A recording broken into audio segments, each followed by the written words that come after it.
मङ्सिर 4 गते हुने प्रतिनिधि सभा र प्रदेश सभा निर्वाचनका लागि देशैभर उत्साहजनक रूपमा उम्मेदवारी मनोनयन भएको छ। कान्तिपुर समाचारमा आज कतिपय क्षेत्रमा स्वतन्त्रहरूको लहर देखिँदा मुख्य दलका चर्चित नेताहरू ककसले पाएनन् टिकट।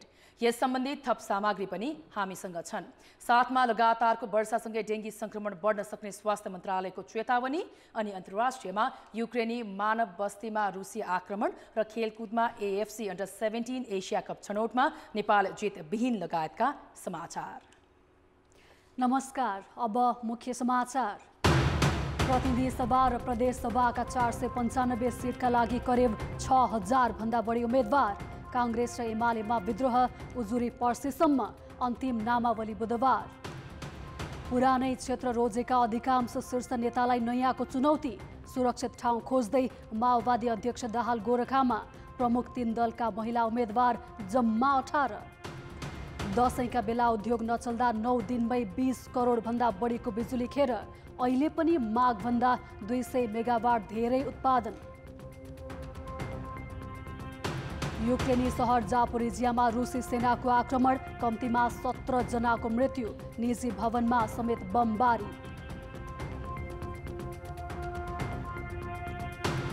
र नवौं राष्ट्रिय खेलकुद अन्तर्गत महिला क्रिकेट सुरु। उद्घाटन खेलमा गण्डकीलाई हराउँदै मध्य प्रदेशको विजय सुरुवात। बागमतीले सुदूरपश्चिमलाई 8 विकेटले हरायो। मङ्सिर 4 गते हुने निर्वाचनका लागि प्रत्यक्षतर्फ आज देशैभर मनोनयन दर्ता भएको छ। प्रतिनिधि सभाका 165 सिटका लागि 2452 जनाले उम्मेदवारी दिएका छन्। प्रदेश सभाका 330 निर्वाचन क्षेत्रमा दल र स्वतन्त्र समेत गरी 3326 जना उम्मेदवार बनेका छन्। यो निर्वाचन आयोगको पछिल्लो आँकडा हो। केही क्षेत्रको नामावली आउन बाँकी छ। प्रतिनिधि सभामा एमाले 143, नेपाली कांग्रेसले 89, माओवादी केन्द्रले 47 र एकीकृत समाजवादीले 20 निर्वाचन क्षेत्रमा उम्मेदवारी दिएका छन्। अन्य दल र स्वतन्त्र उम्मेदवारको संख्या पनि ठूलै छ। 2074 सालको निर्वाचनबाट सबैभन्दा ठूलो दल बनेको नेकपा एमाले यो पटक पनि प्रतिनिधि सभामा प्रत्यक्षतर्फका सबैभन्दा धेरै क्षेत्रमा उम्मेदवार उठाएको छ। 143 निर्वाचन क्षेत्रमा आफ्ना उम्मेदवार उठाएको एमाले जनता समाजवादी पार्टी, राष्ट्रिय प्रजातन्त्र पार्टी, राप्रपा नेपाल र अन्य साना दलसँग चुनावी गठबन्धन बनाएको हो। अघिल्लो निर्वाचनमा नेकपा माओवादी केन्द्रसँगको तालमेलमा एमाले 98 निर्वाचन क्षेत्रमा उम्मेदवारी दिँदा 80 निर्वाचन सिट जितेको थियो। सत्ता गठबन्धनको नेतृत्वकर्ता नेपाली कांग्रेसले प्रतिनिधि सभाका 89 निर्वाचन क्षेत्रमा उम्मेदवारी दिएको छ। उसले प्रदेश सभामा समेत 50% हिस्सा लिएको छ। गत वैशाखको स्थानीय चुनावबाट कांग्रेस पहिलो दल बनेको हो। 2074 सालको निर्वाचनमा भने अधिकांश निर्वाचन क्षेत्रमा उम्मेदवारी दिएको कांग्रेसले प्रत्यक्षमा 23 सिटमा मात्र जित हात पारेको थियो। सत्ताको सहयात्री दल माओवादी केन्द्रले गठबन्धनबाट पाएको 47 सिटमा मनोनयन दर्ता गराएको छ। 2074 को प्रतिनिधि सभा चुनावमा एमालेसँग 40% हिस्सा लिएर 66 सिटमा उम्मेदवारी दिएको माओवादीले यसपटक 47 क्षेत्र पाएको छ। उसले प्रतिनिधि सभाका 2 र प्रदेश सभाका 4 सिटमा आफ्नो चुनाव चिन्हबाट नेपाल समाजवादी पार्टीका उम्मेदवारलाई सघाएको छ। प्रदेश सभामा माओवादी केन्द्रले 100 को हाराहारीमा उम्मेदवारी दर्ता गराएको छ। एमालेबाट फुटेको नेकपा एकीकृत समाजवादीले प्रतिनिधि सभाको 20 वटा निर्वाचन क्षेत्रमा मनोनयन दर्ता गराएको छ। अन्तिम समयमा आएर सत्ता गठबन्धनमा आबद्ध भएको लोकतान्त्रिक समाजवादी पार्टीले प्रतिनिधि सभाका 7 निर्वाचन क्षेत्रमा गठबन्धनका तर्फबाट उम्मेदवारी दिएको छ। राष्ट्रिय जनमोर्चाले गठबन्धनका तर्फबाट प्रतिनिधि सभाका लागि 2 निर्वाचन क्षेत्रमा मनोनयन दर्ता गराएको छ। त्यस्तै एमालेसँगको तालमेलमा प्रतिनिधि सभाका 17 र प्रदेश सभाका 42 सिट जसपाले लिएको छ। एमालेसँग मिलेर राष्ट्रिय प्रजातन्त्र पार्टीले 3 र राष्ट्रिय प्रजातन्त्र पार्टी नेपालले 1 निर्वाचन क्षेत्रमा उम्मेदवारी दिएका छन्। तालमेल भएका क्षेत्र बाहेक पनि यी दलले आफ्नो उम्मेदवारी दिएका छन्। सत्ता गठबन्धन र एमाले नेतृत्वको गठबन्धन मिलेर अधिकांश क्षेत्रमा उम्मेदवारी दर्ता हुँदा कतिपय जिल्लामा भने दलहरूभित्रै विवाद देखिएको छ। कान्तिपुर समाचारका लागि बाबुराम तिमिल सिन्हा, काठमाडौँ। निर्वाचन आयोगले उम्मेदवारीको प्रारम्भिक विवरण सार्वजनिक गरेको छ। यस विषयमा थप जानकारी दिन निर्वाचन आयोग परिसरबाट सहकर्मी पर्वतराज घिमिरे हाम्रो प्रत्यक्ष सम्पर्कमा छन्। पर्वतजी, समग्र रूपमा देशैभर उम्मेदवारी दर्ता कस्तो रह्यो, के भन्छ निर्वाचन आयोग? श्रीजी, आजको निर्वाचन आगामी मङ्सिरका लागि हुने निर्वाचनका लागि भएको उम्मेदवारी दर्ता हर्षोल्लासका साथ चाहिँ उत्साहजनक रूपमा चाहिँ सम्पन्न भएको निर्वाचन आयोगले जनाएको छ। सातै प्रदेश प्रतिनिधि सभाको 165 र प्रदेश सभाको 330 सिटमै दलगत रूपमा उम्मेदवारी दर्ता भएको छ भने स्वतन्त्र उम्मेदवारहरूले पनि हर्ष उल्लासका साथ ठुलो सङ्ख्यामा उम्मेदवारी परेको निर्वाचन आयोगले जनाएको छ। खासमा शान्तिपूर्ण रूपमा र हर्ष उल्लासका साथ सबै निर्वाचन क्षेत्र र प्रदेशमा उम्मेदवारी दर्ता भयो भने कर्णाली प्रदेशमा मौसमका कारणले गर्दाखेरि केही असजिलो भएको भनेर निर्वाचन आयोगले हामीलाई जानकारी गराएको छ। तर कुनै पनि निर्वाचन क्षेत्रमा प्रतिनिधि सभा र प्रदेश सभाको कुनै पनि निर्वाचन क्षेत्रमा अवरुद्ध नभएको र सहज रूपमा उम्मेदवारी दर्ता सम्पन्न भएको निर्वाचन आयोगले हामीलाई जानकारी गराएको छ। श्रीजी, अब निर्वाचनका आगामी कार्यक्रम के छन्? उम्मेदवारको अन्तिम नामावली कहिले सार्वजनिक हुन्छ?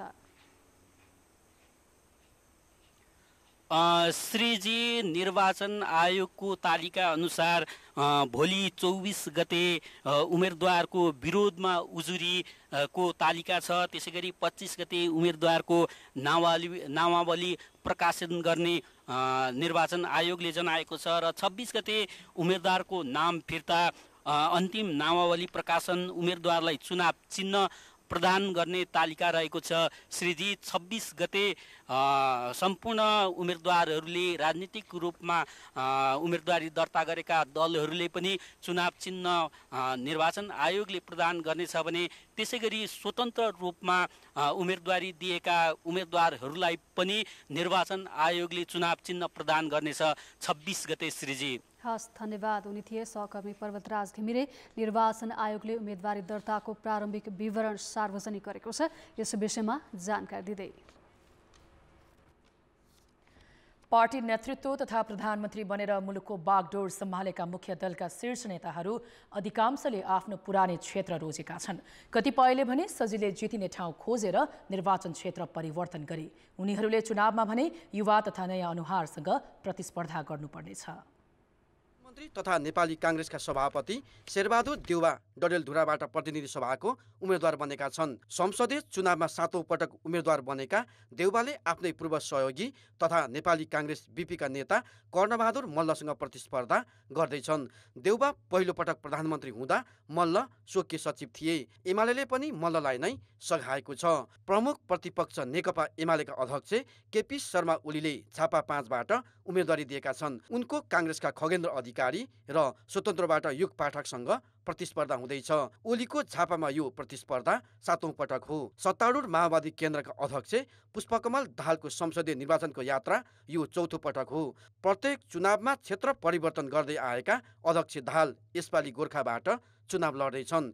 यसअघि उनले चितवनबाट निर्वाचन जितेका थिए। गोर्खामा दाहालका प्रतिस्पर्धी एमालेका अब्दुस मिया छन्। पूर्व प्रधानमन्त्री बाबुराम भट्टराईले भने दाहाललाई गृह जिल्लामा भित्राए तर आफू उम्मेदवार बनेनन्। एकीकृत समाजवादीका अध्यक्ष माधव कुमार नेपालले समेत यो पटक क्षेत्र परिवर्तन गरेका छन्। उनी काठमाडौँ 2 छोडेर रौतहट 1बाट प्रतिस्पर्धामा उत्रेका छन्। नेपालको प्रतिस्पर्धा यो पटक आफ्नै पुरानो पार्टी एमालेका अजय कुमार गुप्ता रहेका छन्। एकीकृत समाजवादीकै अर्का नेता तथा पूर्व प्रधानमन्त्री झलनाथ खनाल गृह जिल्ला इलाम 1बाट चुनाव लड्दैछन्।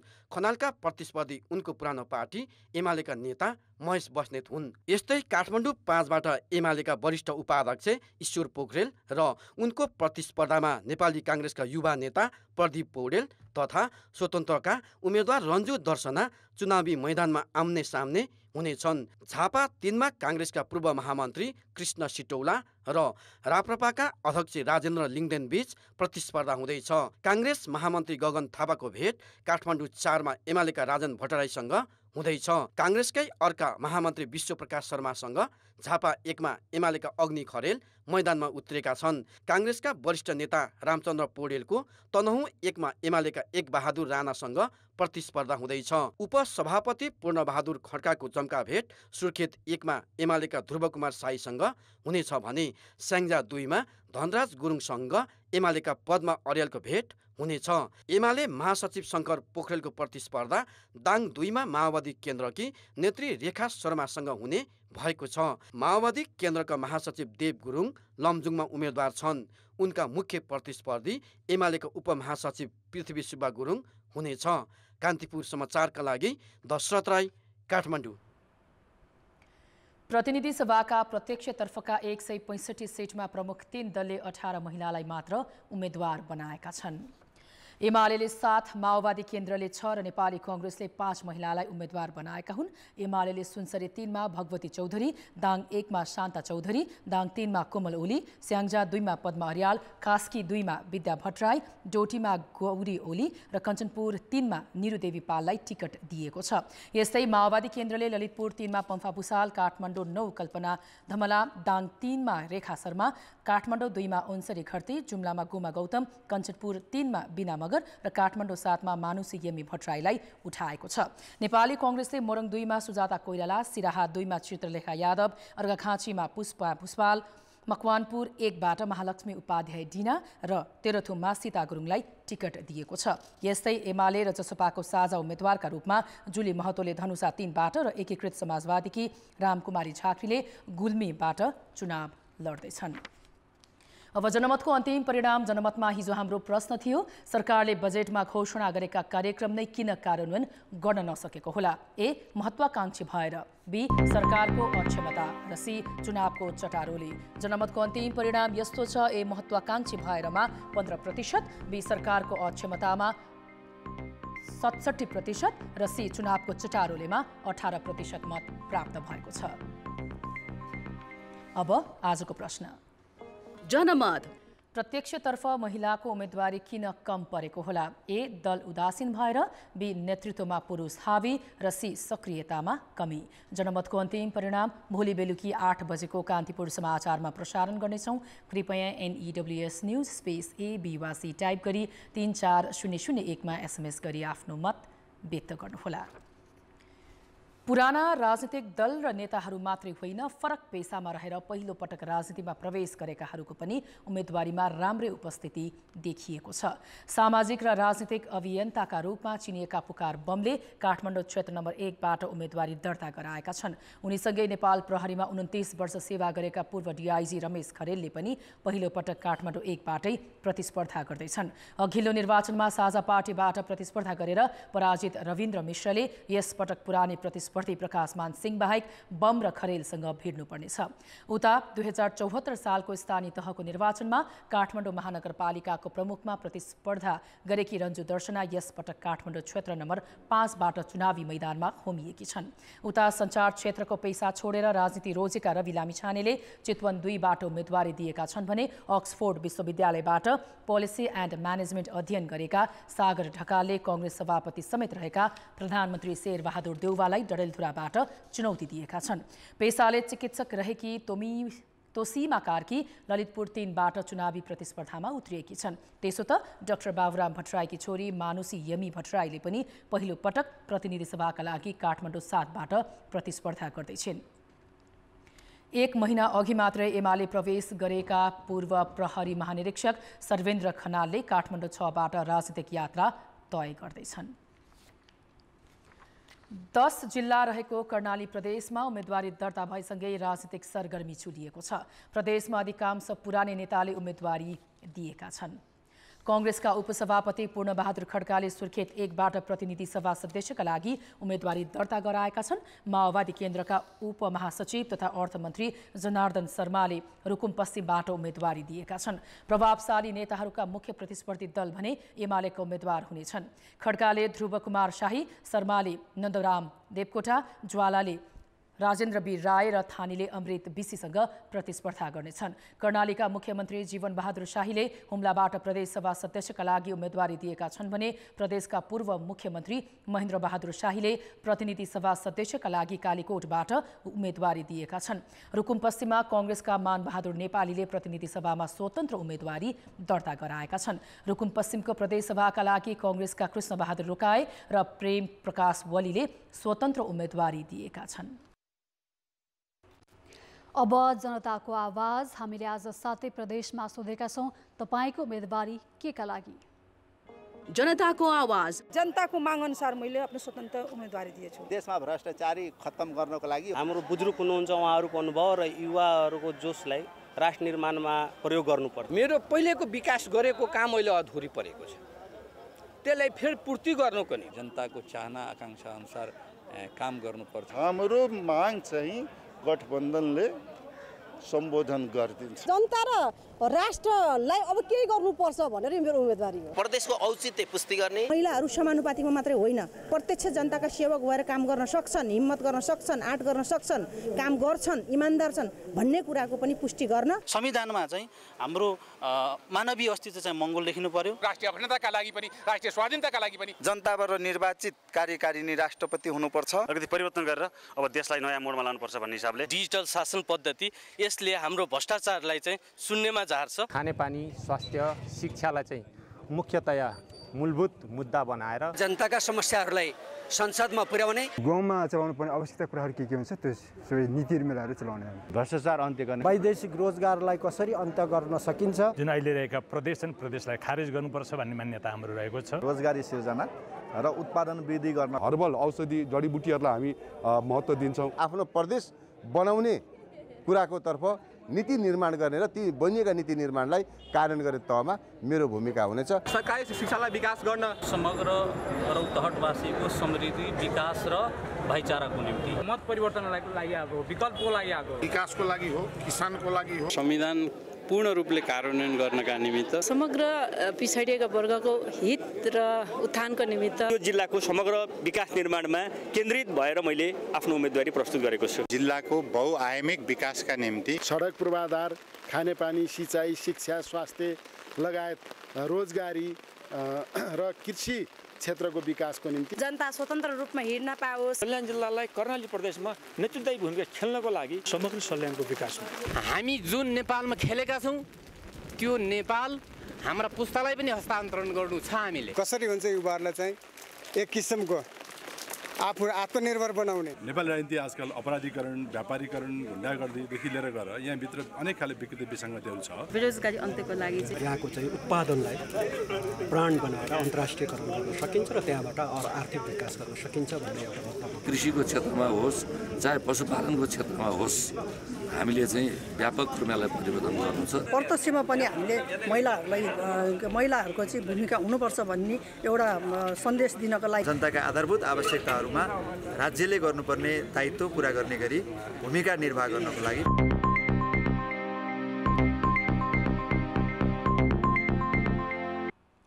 भक्तपुरमा राजनैतिक दल र स्वतन्त्र गरी प्रतिनिधि सभा र प्रदेशसभा निर्वाचनका लागि 85 जनाले उम्मेदवारी दर्ता गराएका छन्।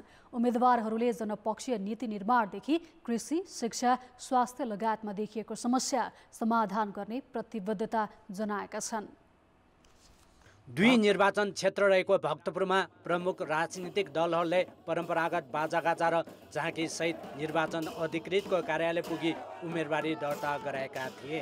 92,000 मतदाता रहेको भक्तपुर 2 मा सत्ता गठबन्धनबाट नेपाली काङ्ग्रेसका दुर्लभ थापा र एमालेका महेश बस्नेतले प्रति सभामा उम्मेदवारी दर्ता गराएका छन्। नेपाल मजदुर किसान पार्टीबाट अनुराधा थापामहर सहित राप्रपा, जनता समाजवादी, विवेकशील साझा, राष्ट्रिय स्वतन्त्र पार्टी र स्वतन्त्र गरी 24 जनाले प्रति सभाका लागि उम्मेदवारी दर्ता गराएका छन्।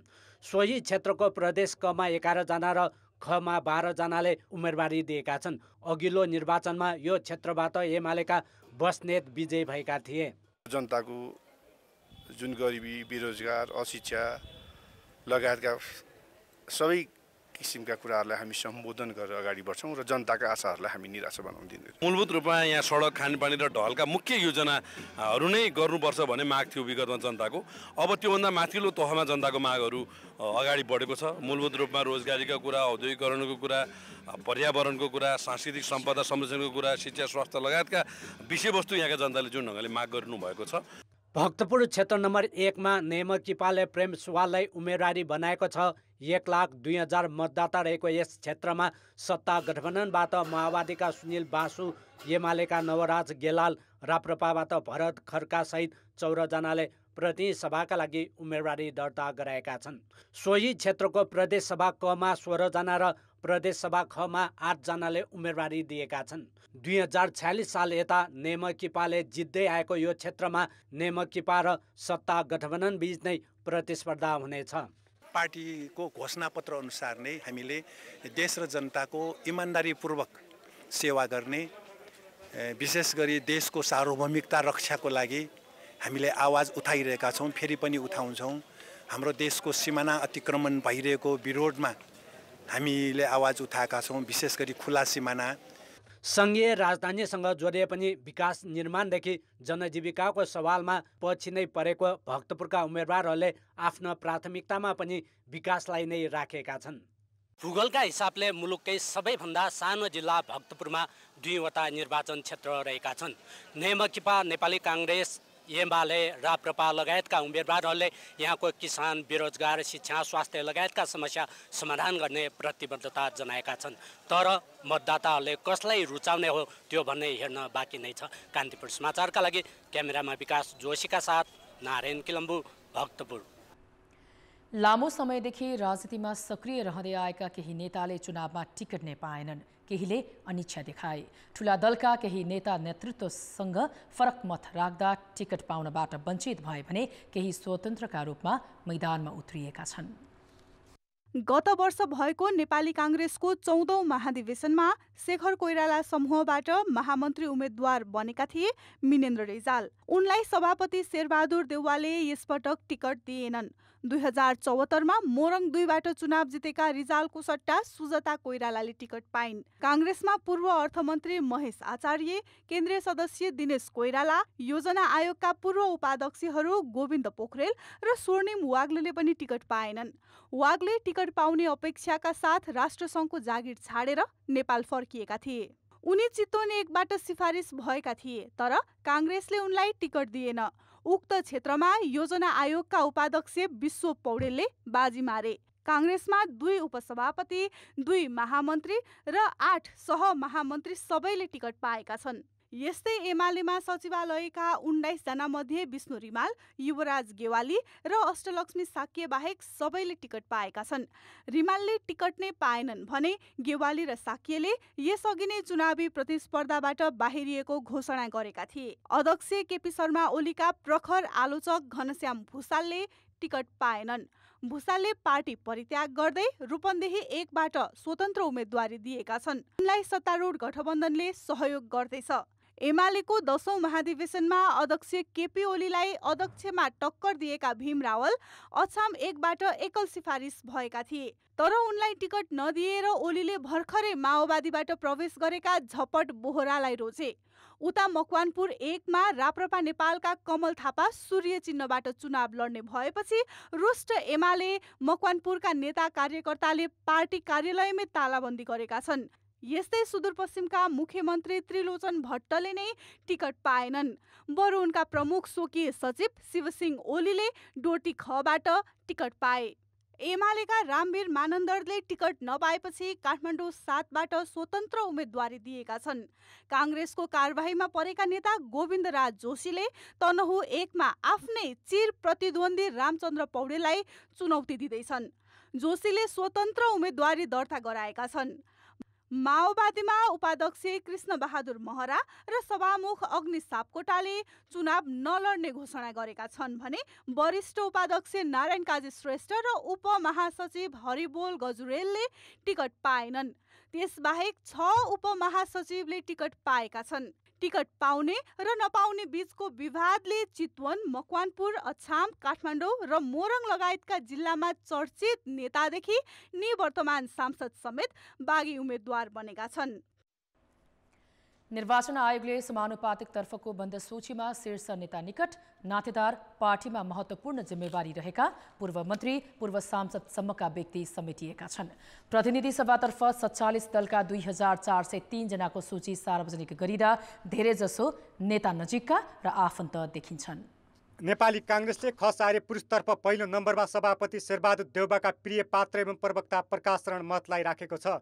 त्यस्तै पटक पटक अवसर प्राप्त गरेका आनन्द प्रसाद डुङ्गेना तेर्सो नम्बरमा परेका छन्। प्रधानमन्त्री पत्नी आजु राणा महिलातर्फ तेर्सो र गृहमन्त्री बालकृष्ण खाँड पत्नी 6औं नम्बरमा छन्। आदिवासी पुरुषतर्फको पहिलो नम्बरमा देउबाका सदाबहार सहयोगी गोपालमान श्रेष्ठ र मधेसीतर्फ पहिलो नम्बरमा पूर्व उप प्रधानमन्त्री विमलेन्द्र निधिलाई राखिएको छ। देउबाका विश्वासपात्र सहमहामन्त्री फर्मुला मन्सुर मुस्लिमतर्फ र जीवन परिवार दलिततर्फ पहिलो नम्बरमा छन्। एमालेको खस आर्य पुरुषतर्फको पहिलो नम्बरमा रघुजित पन्त र दोस्रो नम्बरमा परिवार दलका अध्यक्ष एकनाथ ढकाल परेका छन्। उपाध्यक्ष रामबहादुर थापा बादलकी श्रीमती नयनकला थापा मगर आदिवासी जनजाति महिलाको पहिलो नम्बरमा छन्। 110 जनाको सूचीमा एमाले भने नयाँलाई अवसर दिएको छ। माओवादी केन्द्रले पनि नयाँ अनुहारलाई समेटेको छ। एकीकृत समाजवादी पार्टीले उपमहासचिव गङ्गालाल तुलाधरलाई आदिवासी पुरुषतर्फको पहिलो नम्बरमा राखेको छ। अल्पसङ्ख्यक तथा सीमान्तकृत समुदायलाई राज्य निर्माणको मूलधारमा ल्याउने माध्यमका रूपमा हेरिने समानुपातिक प्रतिनिधित्वको अवधारणा 2064 को संविधान सभा चुनावबाट सुरु गरिएको थियो। तर पछिल्लो समय दलका शीर्ष नेताका आसेपासे चन्दादाता व्यापारी परिवारका सदस्य तथा नाता गोतालाई संसदमा पुर्याउने माध्यमका रूपमा दुरुपयोग भएका छन्। कान्तिपुर समाचारका लागि प्रकाश बम, काठमाडौँ।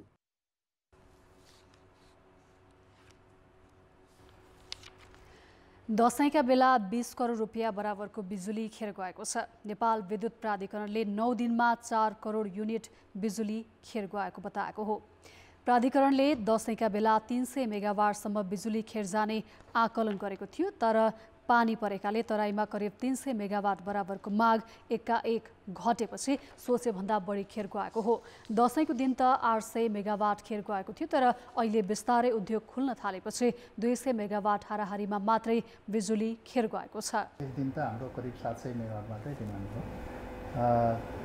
करिब चाहिँ 400 मेगावाट जतिको हाम्रो एक्सपोर्ट हो।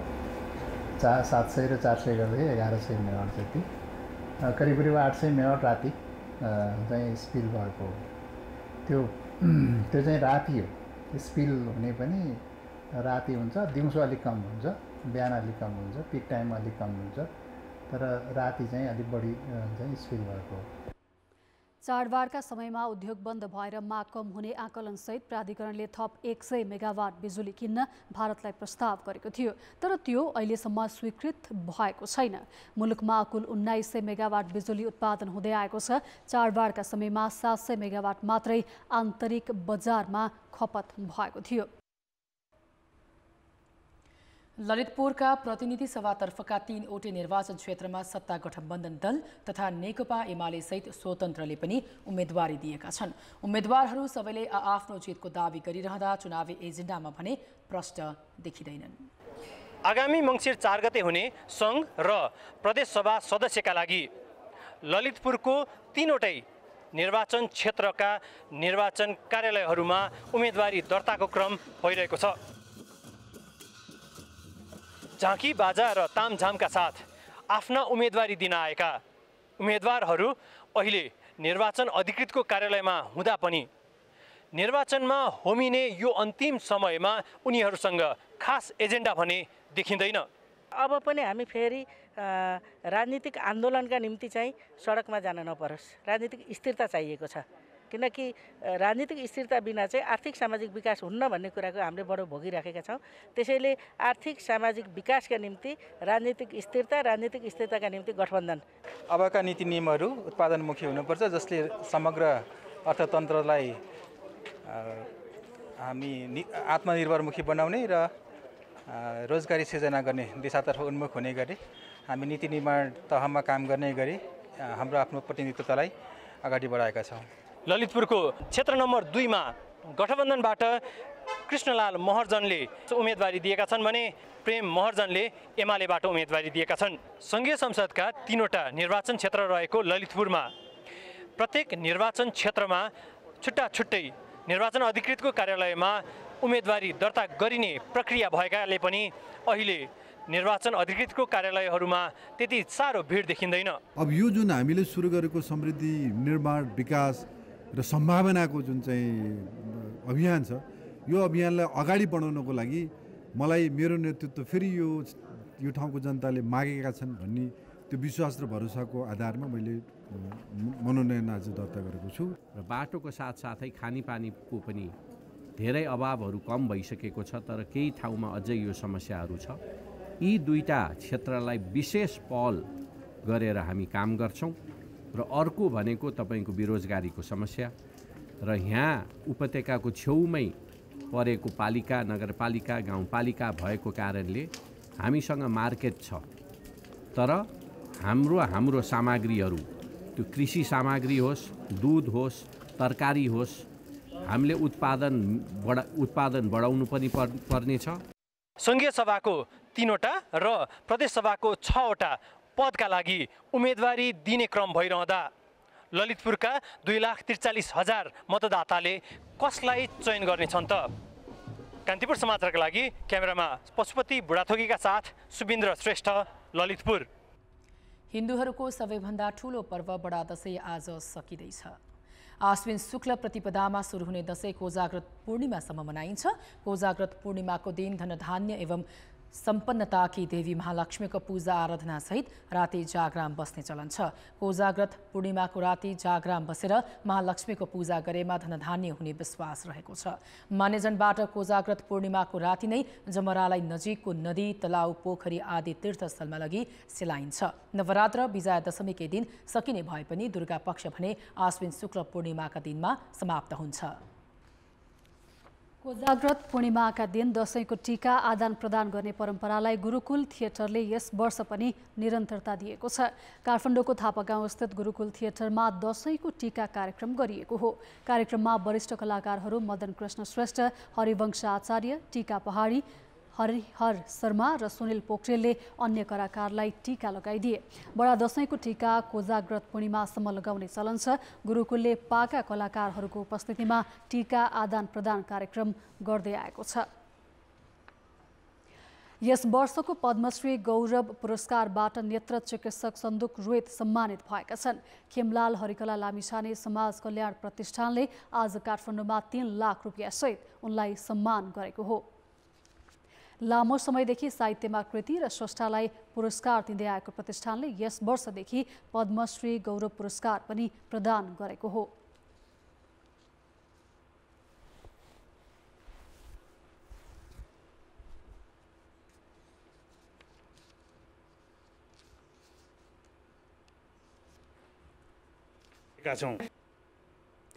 ताप्लेजुङको ओलाङ चुङ्गोलामा जन्मिएका 68 वर्षीय रोहित सन् 2006मा म्यागासेसे पुरस्कार पाउने नेपाली नेत्र चिकित्सक हुन्। उनी तिलगङ्गा आँखा उपचार केन्द्रका संस्थापक तथा निर्देशक समेत हुन्। उनले 1 लाख बढी नागरिकको मोतियाबिन्दुको आफ्नै हातले अपरेसन गर्दै ज्योति प्रदान गरेका थिए। हामीले जे गर्यौं त्यो सक्दैनै थियौं होला र मलाई पनि यसो फर्केर हेर्दाखेरि मेरो टिमको यहाँ रेकग्निसन दिनु बहुत जरुरी छ र यो टिमले गर्दाखेरि आज हामीले नेपालमा, नेपाल बाहिर केही भए पनि गर्न सकेका छौं।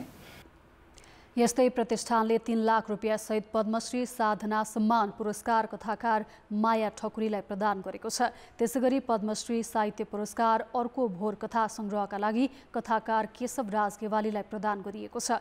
यस पुरस्कारको राशि पनि 3 लाख रुपियाँ छ। खेलकुद समाचार। कान्तिपुर खेलकुद समाचारमा स्वागत छ। 9औं राष्ट्रिय खेलकुद प्रतियोगिता अन्तर्गत आजबाट महिला क्रिकेट सुरु भएको छ। उद्घाटन खेलमा मध्य प्रदेशले गण्डकी प्रदेशलाई 40 रनले पराजित गर्यो। पोखरा रङ्गशालामा गण्डकीले टस जितेर फिल्डिङ रोजेपछि ब्याटिङ रोजेको मध्य प्रदेशले 20 ओभरमा 8 विकेट गुमाएर 77 रन बनायो। दुवै ओपनर अनुराधा चौधरी र शबनम खातुन शून्यमा आउट भए। साना प्रवीण र अलिसा यादवले समान 14-14 रन जोडे। सन्तोषी चौधरीले 8 र सरस्वती चौधरीले 15 रन थपे। आकृति तिवारीले 3 र कुसुम गोदारले 2 विकेट लिए। जवाफमा गण्डकी 19 ओभरमा मात्र 37 रनमा अल आउट भयो। शिला छेत्रीले 10 रन बनाउनु बाहेक अन्य कसैले पनि दोहोरो अङ्क छुन सकेनन्। अनुराधाले 4 विकेट लिएपछि गण्डकीको पारी धराशायी भएको थियो। कविता गौतम र शान्ति चौधरीले 2-2 विकेट हात पारे। आजै भएको अर्को खेलमा बागमती प्रदेशले सुदूरपश्चिम प्रदेशमाथि 8 विकेटको जित हात पार्यो। बागमतीले टस जितेर फिल्डिङ लिएपछि पहिले ब्याटिङमा उत्रिएको सुदूरपश्चिमले 18 ओभर 2 बलमा अल आउट हुँदै 71 रन जोडेको थियो। अनु कडायतले सर्वाधिक 22 रन जोड्दा सोनी पाखरिनले 5 विकेट लिइन्। जवाफमा बागमतीले 13 ओभर 1 बलमा मात्र 2 विकेटको क्षतिमा लक्ष्य पुरा गर्यो। कञ्चन श्रेष्ठले 25 रनको योगदान गरिन्। बागमतीले 24 रन अतिरिक्त पाएको थियो।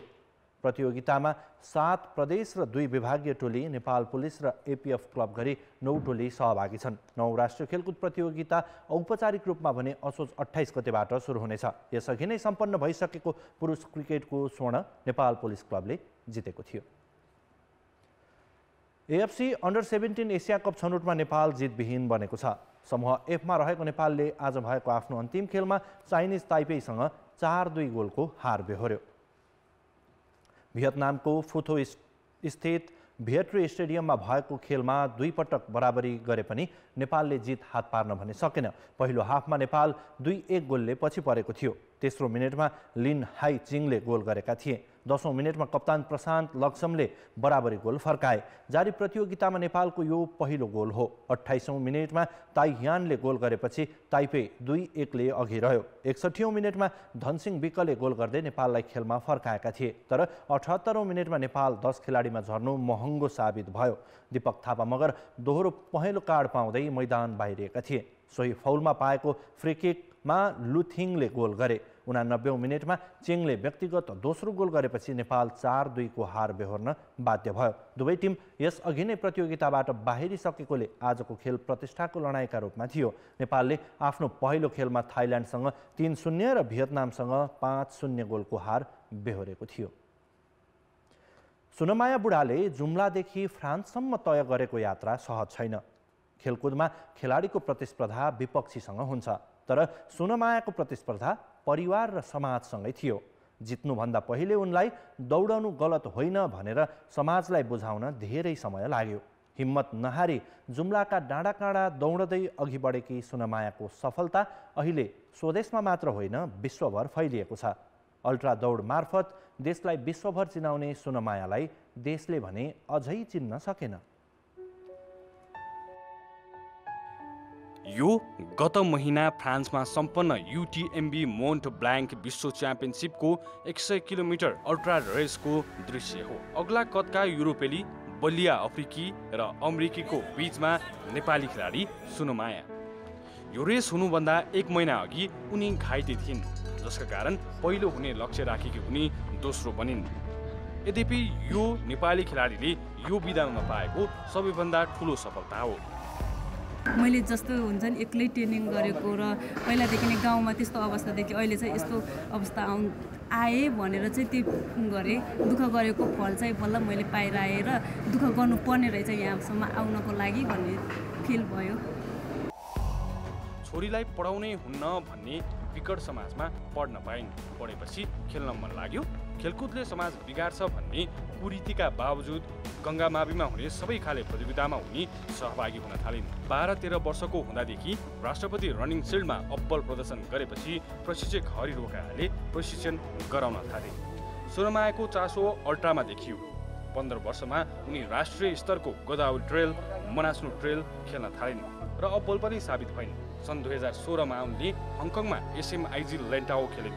पहिलो सहभागितामा उनी एसियाको कान्छी च्याम्पियन बन्न सफल भइन्। 2017मा हङकङ साइकोङ, 2018मा युटीएमबी खेल्दै उनी युरोपेली प्रतिस्पर्धामा सहभागी भइन्। त्यसपछि ओमानमा भएको प्रतिस्पर्धामा उनी पहिलो बनिन्।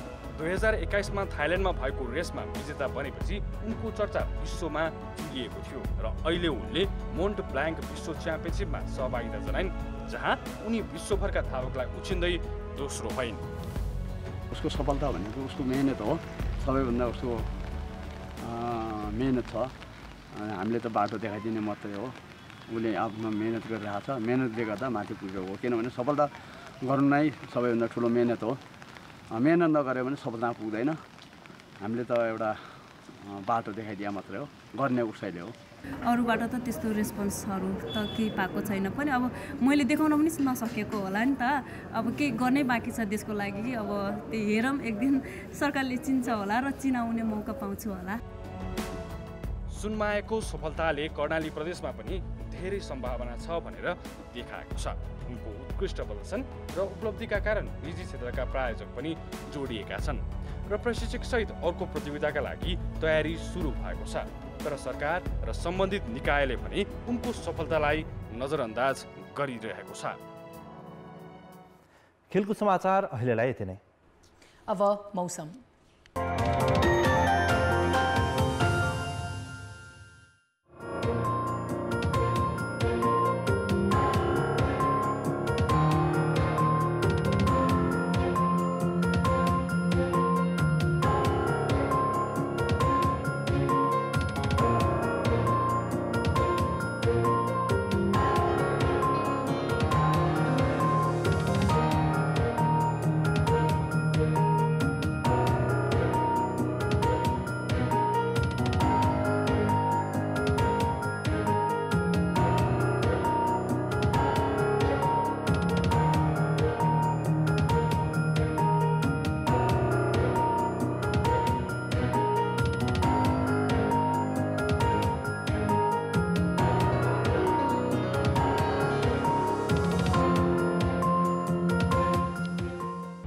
कान्तिपुर समाचार अहिलेलाई सकियो। कान्तिपुर टेलिभिजन हेर्दै गर्नुहोला। नमस्कार।